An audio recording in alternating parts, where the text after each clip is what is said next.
The year is 1925. Prohibition is in full swing, turning ordinary Americans into criminals and fueling the rise of violent mob bosses. But beneath the notorious turf wars of men, a far more sophisticated, astonishingly concealed operation is unfolding. At its center is Veronica Ronnie Hayes, a former society girl from a distinguished New York family who, under the cloak of her impeccable social standing, has built the largest, most impenetrable bootlegging organization in the United States. Ronnie's genius lies not in violence, but in invisibility. She doesn't employ typical gangsters. Her operatives are an extraordinary network of wives, debutantes, and socialites. The women who host the parties, sit on charity boards, and whose automobiles are never searched by the police. They use their high society access, their homes, and their charity drives as the perfect cover for smuggling Canadian whiskey, bribing officials, and laundering millions of dollars through seemingly legitimate businesses. The story is told primarily through two intersecting narratives: Veronica Hayes' ascent, her transformation from a privileged, rebellious woman stifled by societal norms into a ruthless, strategic criminal mastermind. We follow her brilliant logistical maneuvers, the creation of her Ladies of the Line network, and the shocking depth of her political corruption, including the secret she holds over a powerful U.S. senator. Agent Jasper Thorne's Hunt, a dedicated, relentless Bureau of Prohibition agent, a decorated veteran of the Great War who is the only person to suspect that the true power behind the bootlegging is not the street thugs, but a sophisticated, female-led network. His journey is a dizzying, frustrating descent into a world where his suspects are immune to suspicion and the truth is hidden behind silks, pearls, and the polite society pages. His life is endangered not by bullets, but by the threat of professional and social ruin. Key themes and facts: gender and crime, the astonishing reality of how women in the 1920s used deeply ingrained sexism, the belief that ladies couldn't be criminals, as their ultimate weapon and disguise. The scale of corruption, detailed, fact-based accounts of how deeply prohibition corrupted American politics and law enforcement. Logistical genius, the surprising methods of smuggling, using secret compartments in luxury cars, false bottoms in high-end furniture, and code words hidden in society gossip columns. His journey is a dizzying, frustrating descent into a world where his suspects are immune to suspicion and the truth is hidden behind silks, pearls, and the polite society pages. His life is endangered not by bullets, but by the threat of professional and social ruin. The story promises an amazing, fun, and fact-heavy dive into the real, often ignored history of the Jazz Age, an era not just of dancing and flappers, but of the greatest American criminal conspiracy you've never heard of. The smell of opulence and sin. The rain over Manhattan was not so much falling as being flung. It lashed against the windows of the Astor Hotel Grand Ballroom, a theatrical percussion accompanying the feverish music inside. It was New Year's Eve, 1925. To the unknowing eye, this was the pinnacle of Jazz Age society: dazzling flappers and dropped waist dresses, financiers sipping sparkling cider, the air thick with perfume and optimism.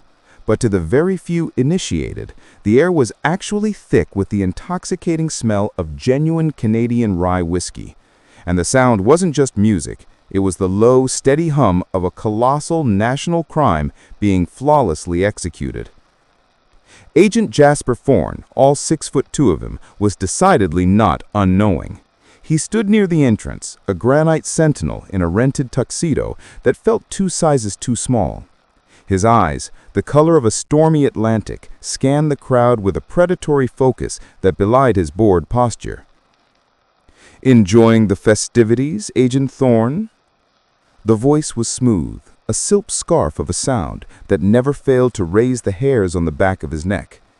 He turned, his gaze meeting the cool, amused eyes of Clara Atherton, a woman whose official title was Society Hostess and Philanthropist, and whose unofficial title, Thorne was increasingly certain, was the Devil's Own Accountant. "The cider is remarkably crisp, Mrs. Atherton," Thorne replied, his voice a low, gravelly counterpoint to the orchestral brass. He knew the liquid in the woman's delicate glass was not cider. He had seen the bottle it was poured from, a bottle that, according to the laws of the land and the efforts of his entire bureau, should not exist within 1,000 miles of this ballroom. Clara simply smiled, a perfect diamond-studded curve that hid years of secrets. A girl must have her little indulgences, mustn't she? Especially when one is raising money for the St. Jude's Home for Unfortunate Girls. Thorne almost choked on a breath that had suddenly gone dry. The St. Jude's Home.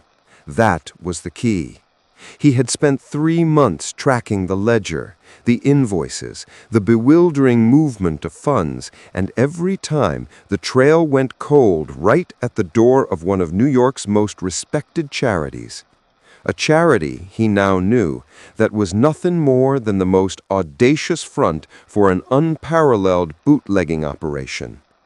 He looked past Clara, deeper into the throng of dancers. He was searching for the ghost, the person he called the architect. Everyone, including his superiors, believed the East Coast was carved up by men like Slick Tony Marino and the O'Malley brothers. They were wrong. Marino and O'Malley were merely the noisy, visible scaffolding. The true structure, the power line that delivered the vast majority of Canadian whiskey across the border and into the cellars of the wealthy, was being held together by a woman's touch. A network of high society wives who operated under a shield of absolute, blinding respectability. They were never searched. They never drove the same route twice. Their automobiles were limousines, not trucks, and the false bottoms were crafted by the finest European cabinet makers, designed to hold not just a few cases, but enough supply to keep a dozen speakeasies roaring for a week. The logistics were stunningly brilliant. The operation was too smooth, too widespread, and too utterly invisible to have been hatched by the brutish men currently sitting in Sing Sing. No man would ever think of using a charity gala as a distribution hub. No man would ever think of hiding inventory in an exclusive finishing school's basement. It took the mind of a woman who understood the ultimate truth of the decade. In a world that already dismissed you, you could do anything. "You seem tense, Agent," Clara purred, tilting her head. "Is the Bureau having trouble keeping up with the pace of modern life?" Thorne felt a cold, dangerous fury.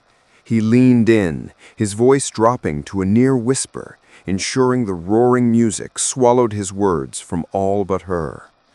"The Bureau is having trouble believing that the most important pillar of a criminal conspiracy could be the wives of its most esteemed citizens, Mrs. Atherton. It flies in the face of everything they've been taught about crime and gender." Clara's smile didn't waver, but a flint of something hard and cold sparked in her eyes. "Then perhaps the Bureau needs to re-educate itself, Agent. After all, the 19th Amendment changed more than just voting rights, didn't it? It taught women how to organize." She gave him a soft pat on the arm, a patronizing, gentle dismissal, and glided away, melting back into the glittering crowd. She was heading toward the rear exit, the discreet door marked Staff Only, the same door Thorne knew led to the Astor Hotel's service driveway. And waiting there, hidden amongst the legitimate caterers' vans, would be a dark, unlisted Bentley limousine. The delivery was commencing.